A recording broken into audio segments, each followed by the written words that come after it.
respeito a essa vela, é bem difícil dizer há quanto tempo ela está se queimando. Ninguém sabe quando ela foi acesa. Ninguém sabe dizer o tamanho que ela tinha no início e se a média de queima se manteve constante, se ela foi apagada e acesa novamente. E por esse motivo, ninguém agora sabe dizer como a ver como ela está agora, quanto tempo faz que está se queimando. Ora, a Terra e o sistema solar devem ser comparados com uma vela. Nós não sabemos quando a Terra foi colocada para funcionar e começou a se queimar. Não sabemos se a média da queima, do gasto, isto é, do envelhecimento, tem se mantido constante. E por não sabermos dessas coisas, ninguém estava lá no início para nos dizer, é muito difícil desenvolver um método que calcule realmente, com precisão, a idade da Terra. Por essa razão, nós olharemos alguns dos métodos que têm sido desenvolvidos para datar a Terra e o sistema solar e algumas das objeções que podemos levantar contra eles. Vamos ver se essas objeções podem ser superadas.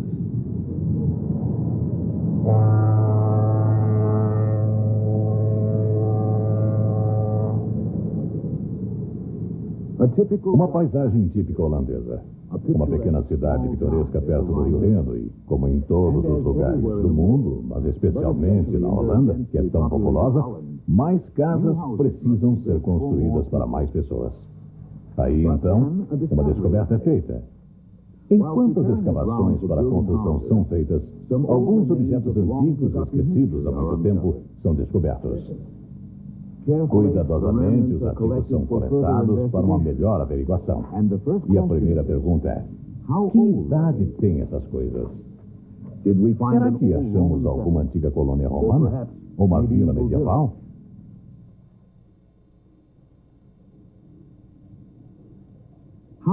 Que idade têm esses fragmentos de madeira, por exemplo?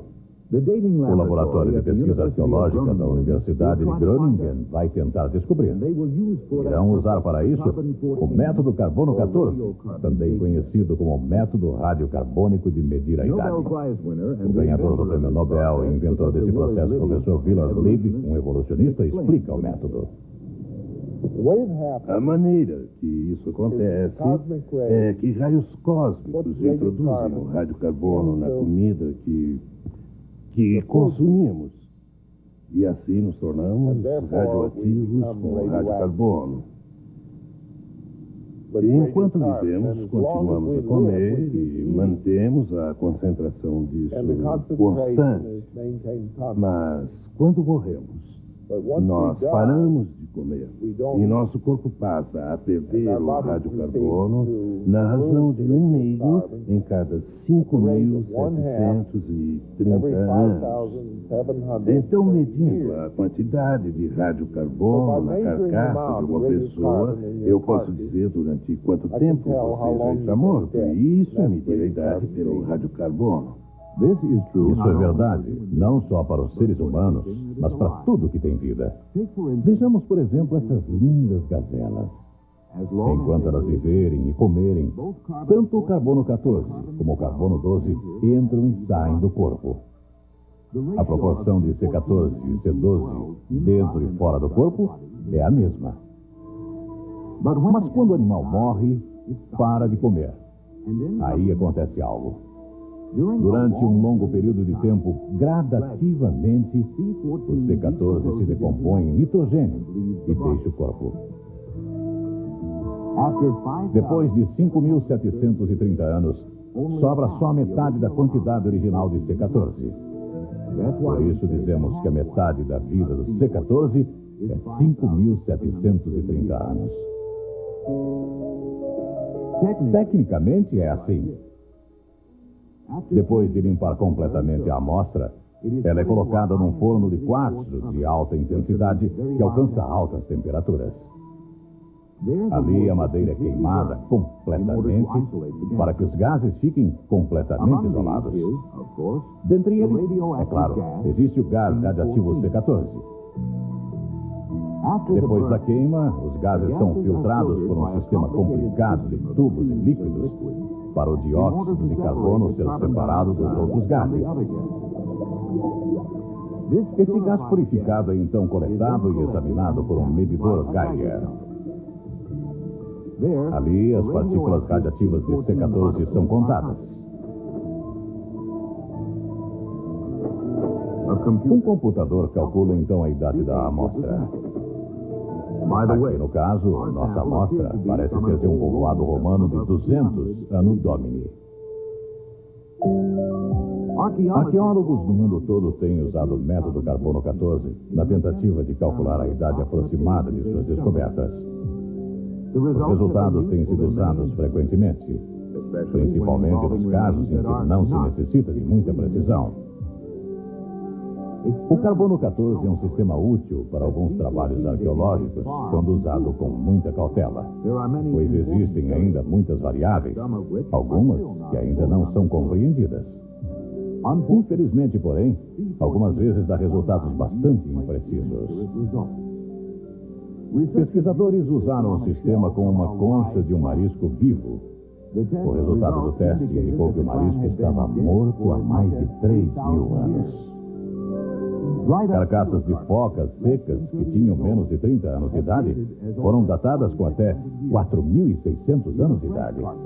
Até carcaças frescas foram falsamente datadas, como tendo 1.300 anos. Ao contrário do que se presume com base no sistema C14 de cálculo de idade, nem todas as plantas absorvem a radioatividade igualmente. Pesquisas recentes mostraram que algumas plantas têm um sistema mecânico interno anteriormente desconhecido, que rejeita átomos de carbono radioativo, enquanto permitindo a absorção de átomos de carbono normais. Portanto, na morte, essas plantas e os animais que as comem têm níveis tremendamente baixos de C14. Quando esses restos de seres vivos são datados, eles dão a falsa impressão de serem muito antigos. Infelizmente, a prática nos tem mostrado que esse não é um sistema totalmente confiável, pois parece só funcionar com restos mortais de seres que morreram nos últimos milhares de anos, como essa antiga estátua de madeira feita de um galho de árvore.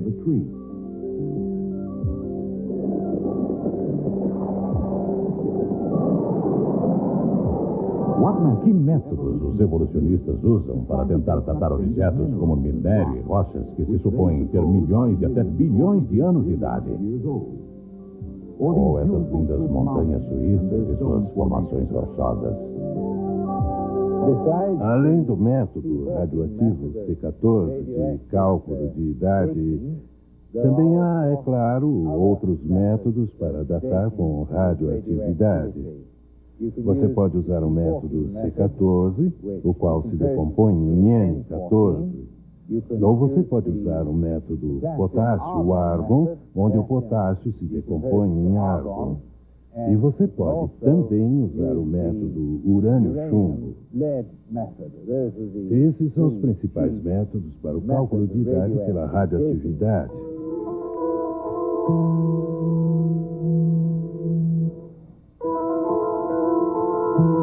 Para datar objetos pelo método C14, esses objetos devem ter estado vivos anteriormente, como ossos e madeira. Os outros 3 métodos citados pelo professor Wyrell Smith utilizam matéria inorgânica, sem vida, como pedras e rochas. Mas, no fundo, o princípio é o mesmo. Existe um processo de decomposição. Medindo-se a porcentagem de material radioativo que ainda existe numa certa quantidade de restos em decomposição, você pode tentar datar sua amostra. Tomem essa rocha como exemplo. Em algumas rochas, achamos o elemento urânio. Como se sabe, o urânio é radioativo, como o C14, mas se decompõe muito mais devagar. O urânio dessa rocha se decompõe em chumbo e mais uns outros elementos. Levaria aproximadamente 4 bilhões e meio de anos para essa quantidade de urânio ser reduzida pela metade. Durante esses processos químicos complicados, o gás hélio é formado. O hélio também é interessante, mas chegaremos nele mais tarde. Olhemos agora para um processo não tão científico, a experiência do tanque de água. Mesmo não sendo muito científico, ele é muito interessante porque mostra as 3 suposições de todos os métodos radiativos de data. A água corre de um tanque para o outro com uma certa velocidade. Você iria achar que, se você medisse o nível de água dos 2 tanques, se comparasse um com o outro, você determinaria exatamente a quanto tempo a água fluía, especialmente quando se sabe a velocidade atual do fluxo. Parece lógico. E logo de início, ninguém iria ser contra os resultados de sua experiência. Mas, quando você faz isso, você faz 3 pressuposições. Você pode ter pensado no início de sua experiência que o segundo tanque estava vazio. Mas não estava, como podem notar. Uma velocidade constante. Você pode ter pensado durante sua experiência toda que a velocidade foi constante, mas não foi, como poderão notar. Você pensou assim porque não contou com as influências externas. Mas o que aconteceu, afinal? Enquanto você saiu do laboratório, um xereta entrou e fez 2 coisas importantes. Ele mudou a velocidade da água e adicionou um balde de água. Oh, céus! E porque você não sabia disso, agora todos os seus cálculos e resultados cuidadosos não têm valor algum. O tempo do fluxo agora é mais curto do que você pensava. O segundo tanque já estava pela metade de água. E o xereta não só mudou a velocidade do fluxo da água, mas também adicionou mais um balde. Ora, todos os métodos radioativos têm 3 fraquezas sérias. Em primeiro lugar, ninguém sabe quanta substância radioativa estava presente no início. E como vocês viram na experiência do tanque de água, a menos que você saiba quanto havia no início, você teoricamente não consegue calcular há quanto tempo a reação vem acontecendo e, portanto, nem sabe que idade tem a sua amostra. Essa é a primeira dificuldade desses métodos. A segunda dificuldade é, como você também viu na experiência do tanque de água, que a média de decomposição, a média da degradação radioativa deve se manter constante. Se for mudada, ainda, é claro, você não consegue calcular uma data. Bem, nós temos provas adequadas que indicam que a média da degradação radioativa pode mudar. Assim, não há como garantir que a média da degradação... Provou recentemente que a degradação radiativa também variou no passado. Degradação radiativa no interior de minerais cristalizados deixam minúsculos anéis concêntricos de descoloração chamados radiohalos. Variações na medida do diâmetro desses anéis indicam claramente que a média de degradação se alterou no passado. Sem uma média de degradação absolutamente constante, o processo de datar pela radioatividade é extremamente inconfiável. Bem, a terceira dificuldade do método é essa, que a concentração das várias partes do sistema radioativo deve permanecer constante durante toda a experiência. Se você adicionar C14 durante a experiência, a amostra vai parecer ser muito mais nova do que se você levar para fora o C14. Ora, tudo isso tem a tendência de tornar inseguros os métodos radioativos de datar. Mas existem outros métodos que não dependem da degradação radioativa que podem ser usados para datar. Nós já vimos que durante o processo de decomposição, o urânio transforma-se em chumbo e o gás hélio escapa para a atmosfera. Dr. Melvin Cook, da Salt Lake City, que já foi indicado para o Prêmio Nobel, estudou esse gás hélio. O gás hélio é bem interessante.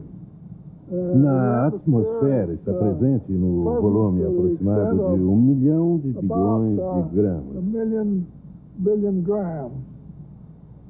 Porém, isso é pouco comparado à quantidade que deveria estar na atmosfera se todo o gás hélio que é fabricado na Terra e que escapa da crosta terrestre fosse acumulado na atmosfera e se também a Terra fosse velha. Os evolucionistas dizem que a Terra tem 4 bilhões e meio de anos de idade. Ora, é impossível o gás hélio escapar da atmosfera da Terra. E também é fato que mais gás hélio vem chegando do Sol para dentro de nossa atmosfera. Então, se a Terra tivesse realmente 4 bilhões e meio de anos de idade, nossa atmosfera estaria saturada de gás hélio. Mas não está. A quantidade de gás hélio que medimos é só uma fração daquilo que os evolucionistas pensavam existir. Agora a questão é, onde está o gás hélio? Se a Terra tem bilhões de anos de idade, como já disse, então o gás hélio teria saturado a atmosfera para 1 milhão de vezes mais do que temos agora. De fato, nós temos estudado essa questão. As pessoas pensam, bem, a Terra é velha e o gás hélio já escapou da atmosfera, simplesmente foi saindo para o que chamam de uma exosfera. Eles dizem que o gás hélio literalmente sai da atmosfera da Terra. Um físico-químico que estude isso, de fato, pode dominar a questão e pode dizer se é verdade ou não. E eu fiz isso com um exame em meados de 1955 e descobri que não existe chance ou sombra de possibilidade do gás hélio poder estar saindo da atmosfera. Então eu perguntei, onde está o gás hélio radiogênico? A resposta parece ser simplesmente que a Terra não é tão velha assim. De acordo com os cálculos do Dr. Cook, a idade da Terra é de aproximadamente 10 a 15 mil anos. O universo que se estende ao nosso redor parece não ter fim. Galáxias de todas as formas e aparências podem ser vistas pelos sempre aprimorados telescópios. Mas quanto mais vemos, tanto menos entendemos. Que idade, por exemplo, tem o universo? Ninguém pode realmente dizer. Mas o astrônomo de El Paso, Texas, professor Harold Slusher, diz que há vários motivos para acreditarmos que o universo é relativamente novo. Mas vamos continuar com a idade do nosso planeta Terra e ver o que a astronomia tem a dizer. Professor Slusher. É uma matéria muito mais simples determinar a idade do sistema solar e da Terra, porque temos uma grande quantidade de informações. Tudo está muito mais acessível. Portanto, para o astrônomo existem muitos indicadores, pelo menos é o que me parece, que apontam para uma idade de não mais de 10 mil anos para o sistema solar e a Terra. Eu tomaria isso como uma idade máxima por uma série de razões. Uma é que há um rápido colapso de cometas no sistema solar. Os cometas, ao rodear o Sol, são desintegrados literalmente pelos efeitos de uma maré resultante das atrações gravitacionais dos planetas como Júpiter e o Sol. E ainda existe o vento solar saindo a uma velocidade tremenda do Sol, soprando a cerca de 400 a 960 km por segundo. Isso literalmente varre um cometa do mapa. E então há muitas peculiaridades que acontecem nos cometas, tais como as explosões e o olho dos cometas. Esses desintegram os cometas rapidamente e parece que a idade máxima da vida de um cometa de curto período é aproximadamente de 10 mil anos no máximo e muito provavelmente só chega a ser a metade disso. Ora, a maioria dos astrônomos acredita que os cometas foram originados na mesma hora que o sistema solar. Portanto, se você determinar a idade do cometa de curto período, você terá automaticamente a idade do sistema solar, que não pode ter mais que 10 mil anos de idade.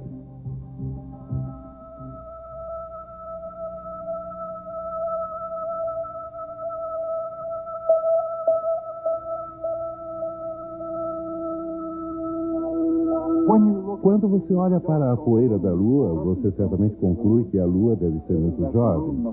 Assim como a Lua é jovem, a Terra é jovem.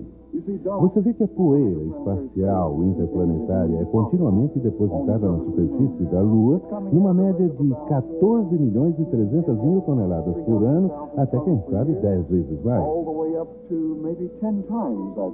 Então, depois de 4 bilhões e 500 milhões de anos a 5 bilhões de anos, você deve ter uma camada de pó na Lua de uns 132 a 297 metros, ou algo parecido com isso. Mas na Lua você tem uma camada de pó que mal dá de meio a 8 centímetros de espessura.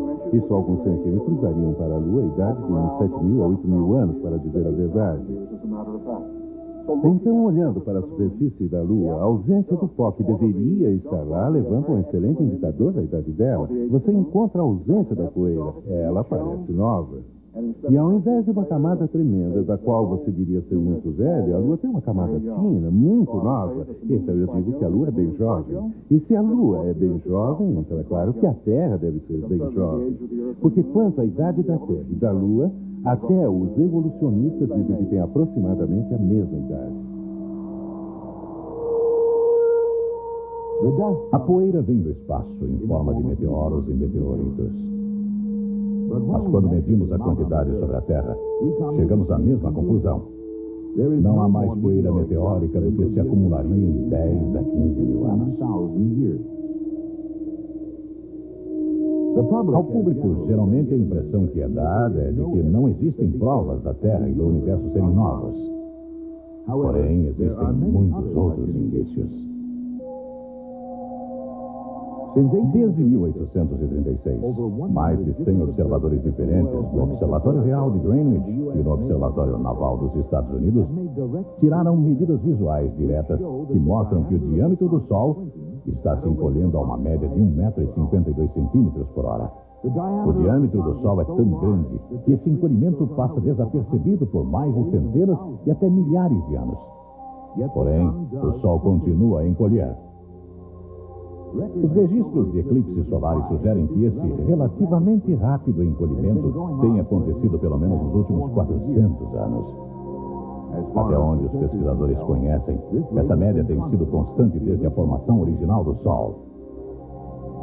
Utilizando as informações mais conservadoras, parece que o Sol teria tido o dobro do seu tamanho atual há apenas 100 mil anos atrás. Há 20 milhões de anos atrás, a superfície do Sol teria estado tocando a superfície da Terra. Alguns especialistas concluíram que o Sol teria que ter sido tão grande há apenas 1 milhão de anos atrás, ou menos, que não poderia ter existido vida no planeta.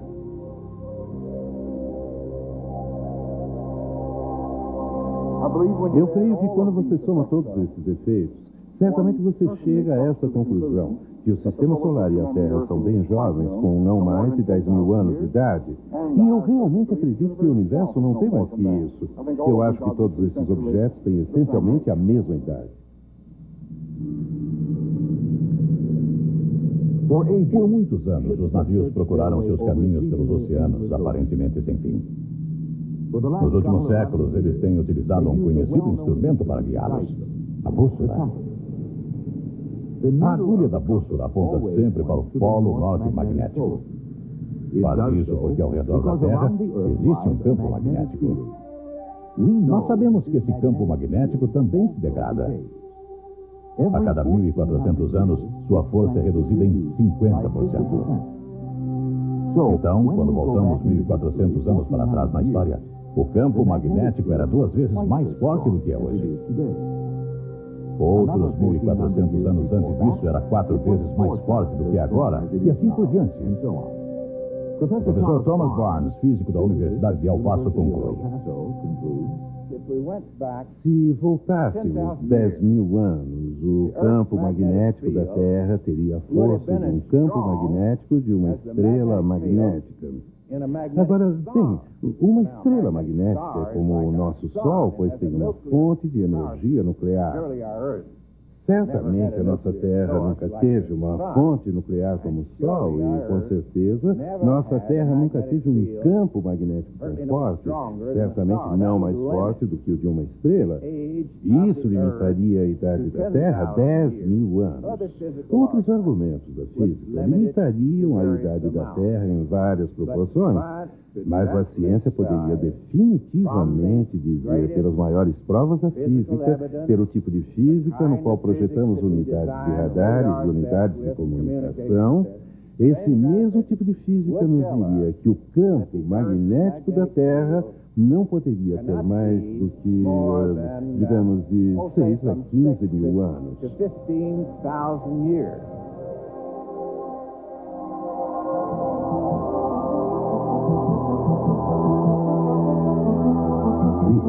A Terra, um pequeno, lindo ponto no universo, provavelmente criada há pouco tempo atrás. O que os métodos de datar nos ensinam? Bem, olhamos vários métodos de datar. Alguns dos métodos calcularam idades avançadas para a Terra e alguns métodos que olhamos calcularam uma idade bem jovem para a Terra. Mas ambos os métodos sofrem das mesmas dificuldades e nenhum dos dois é conclusivo. Agora, a Bíblia nos ensina até fortemente que a idade da Terra não é tão grande assim e que a criação aconteceu há um tempo no passado não tão remoto. Recentemente, um novo método de datar baseado na radioatividade foi descoberto. Conhecido como método Halo por Robert Gentry, o seu método, também confrontado com outros métodos, conclui que a Terra é razoavelmente jovem.